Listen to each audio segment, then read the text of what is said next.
Alright YouTube, in this episode we're going to take the old Bigfoot here, going to put us a steering servo in it. I let my kid drive it again. He's pretty hard on things. You ever watch him drive, you'd be super amazed. One of these days I might post a real bashing video or something, watch some of his highlights. But he took this thing, he tied it to one of his toys with a rope on the back and drug it up and down the gravel driveway. I don't know if I can get my wife to send me a clip of that. She videoed it and put it on Snapchat or something like that. Anyway, we're going to take one of these El Cheapo, I'm going to call it. I give $55 for 4 of these on Amazon. They were just shy of $49 plus tax. It's the same kind of stuff I've been running on my rock crawlers and my two-wheel drive Stampede. And my two-wheel drive Stampede has took an absolute beating. Now the difference is I've got a hot racing servo saver. That seems to be the difference in it tearing up and not, because when I was running Traxxas servo savers I broke a few of them. But the last one I took out still worked. I actually broke one of the mountain tabs off, but I don't know, that thing's probably 2 years old or something, which is absolutely amazing. Anyhow guys, jump right in. Pop a bit body off of here. It's our four-wheel drive Bigfoot, of course, got the BL2S, but you can hear it stripped the gears out in it. I re-recorded this because I didn't like what I done, but here are the two body mount screws. 2.0s, take them out, and then this will pull off of the chassis.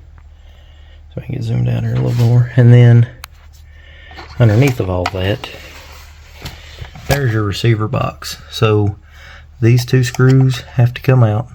Those two pull your cap off. That's your water seal. And then there's one on the side here. That's a 2.5. And then there's one right here. That's 2.5. Those are the screws that are going to be involved with taking the actual receiver box apart.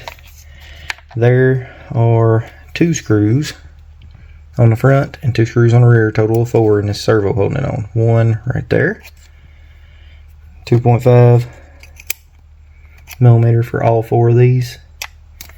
And then when you flip it over, there's your other screw. That's a 2.0 millimeter. That's the Traxxas big wonderful 2075 servo. Supposed to be one of the best ones I have. I've never had any luck out of them. Everything I've ever bought with those dudes has broken. So we'll start out taking the horn off of the servo. That is a 2.0 millimeter. Theoretically, 2.0, 2.5 millimeter hexes are all you're going to actually need. Possibly a small pair of needle nose or something to pop the thing apart. I took the 2 screws out of the front right here. Those were 2.0 millimeter, by the way. They give me access to flip this up. You don't have to do that. I'm going to pop these 2 little screws here off. So that right there, that piece is actually part of the seal system. You see it's got a little foam in here. Presses down against the wires. That's what helps keep water out. Without that, you will end up with water in it. There's not a doubt in my mind that that will happen. Now we're stepping up to the 2.5 millimeter. We're going to take the actual cap off.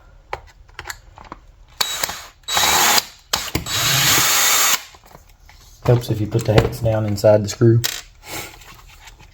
Alright. I popped it out. Counting from the top where the button is, that's the second one. That's your steering servo. So we'll take it out of here. I don't try to pull something, tear it up. Okay, so there's your wire. Very simple. Here's the blue O-ring seal. When it goes to putting this cap here back on, make sure that's on right. It'll seat down inside of here. And there's a little groove right there down inside the box. If you do not get that in there, you're going to leak water in it.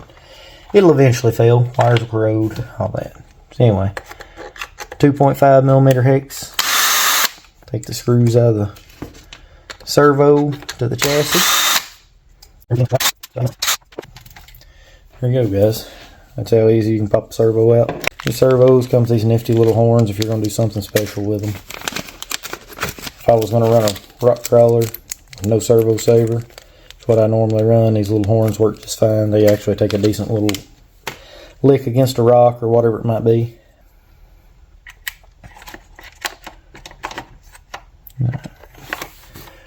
have an issue here with a wire. There we go. Antenna wire probably that is trying to get in the way. Don't make it so, but probably. I'm going to gently touch these in here and get them started.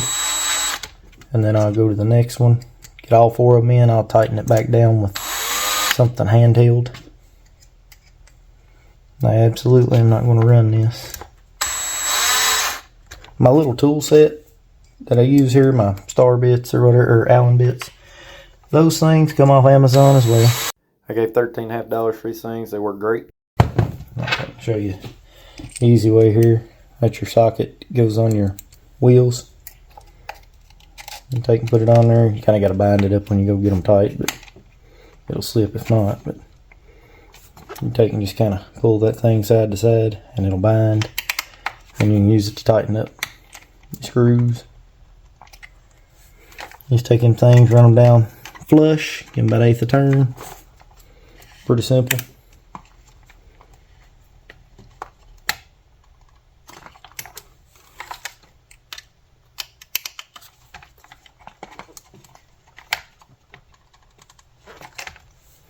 I will say this, if he hadn't been pulling something like he was, he probably would have never broke that. I don't normally stand up and say a factory servo from any of these guys are the greatest, but man, you gotta see the things I let him do. That's the right way to say it. He is something. I get the biggest kick out of watching him drive, man. It's, of course, not all the time is he perfect and land it, you know, but for the most part he is spot on. So yeah, it just clips on. I was right, I was just afraid to pull on it and break it. So what I done there is I run this blue seal around, got it down in that groove, that way that'll seal. Now this goes into that second hole, so you count from the end up here where your button is, 1, 2, and I'm just going to orient it the same way that the other one come out, white wire, black wire, make them match what the servo is. Some of these I've bought have yellow wires on them and brown. You can match those just the same. Plug them up. If they don't work, swap the orientation of the wire before you actually put all this back together.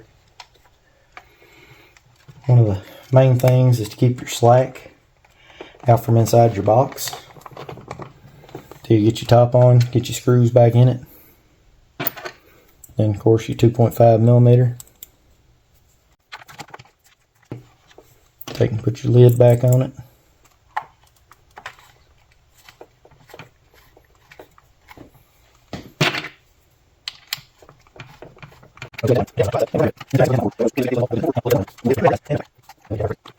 I got a lot of faith in myself to go on and put that back together before seeing if it works. But so I put in,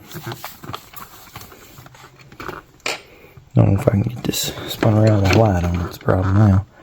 But okay, so right here, this screw and this screw to put that lid back on, 2.5 millimeter. Then I'm going to try to pull this up where you can see it for a second. Right down in here, that's a whole lot better shot of them screws I was blabbering about. So, see you have this foam seal down in here. There's these little ridges right here raised. That is to keep the wires where they need to be. Now, that being said, you don't want to put that lid on and squish those wires. I'm going to put as much of this slack, so to say, down inside this box as I can. But at the same time, when it's all said and done, I'm trying not to kink these wires at the same time too. You want to make sure that you're not going to crush your wires. So the first side is big enough for those two, and then the next one is big enough for the antenna. Looks like this one needs to go in a little farther because it's awful clean. See if we can get some of it down in there. Oh, we did. We did. We got some in down in there. Okay. So now, looks like we got opportunity here. Those folded out right. That folded out right down in here. I'll show them some of this antenna back up in there. I'm not sure what I just called. I was paying zero attention to the screen on this phone. But now that everything's down inside of there, it's not going to be crushed or destroyed. Have to be a little careful putting the lid on it, but we want to put the lid on it. Make sure that that goes down where it was. There we go. Now we're going to slap those screws back in it. And that should be a 2.0. Yes.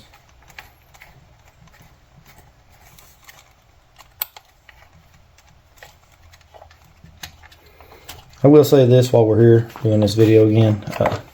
I've got a bad feeling that I'm going to do a lot of work on this truck if we keep driving it. I did put some shock spacers in the back, trying to stiffen it up, hoping maybe that will help my situation where I'm stripping out spur gears. Hoping maybe the chassis is smacking too hard on the ground and that's causing chassis flex. Because it's the way it's cutting the gears when it's stripping them at an angle. So you're only stripping like 70% of the gear. The other 30% of it, there's full teeth left. So it's definitely something in there flexing and twisting, and I really don't know to tell you exactly what it is. Fairly confident, and I mean very confident, that it is being caused by hitting the ground.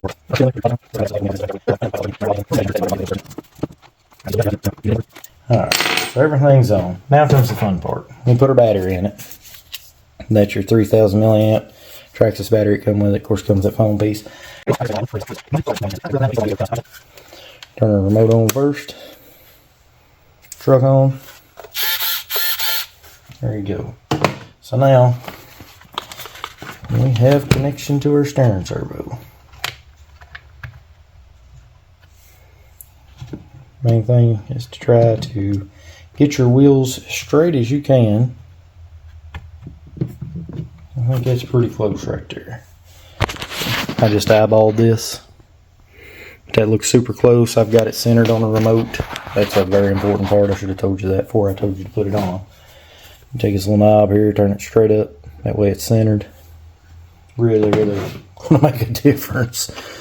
That way when you get out in the yard or whatever, it's going straight. This was your 2.0 millimeter. What I'm going to do is put this on here. Try to run it in with my finger. Same through screws threading in just fine, so I didn't even get the other one out of the package. Could, should, probably. Now that I have that, I'm going to turn the... So, anyhow guys, like, subscribe, hit that bell button.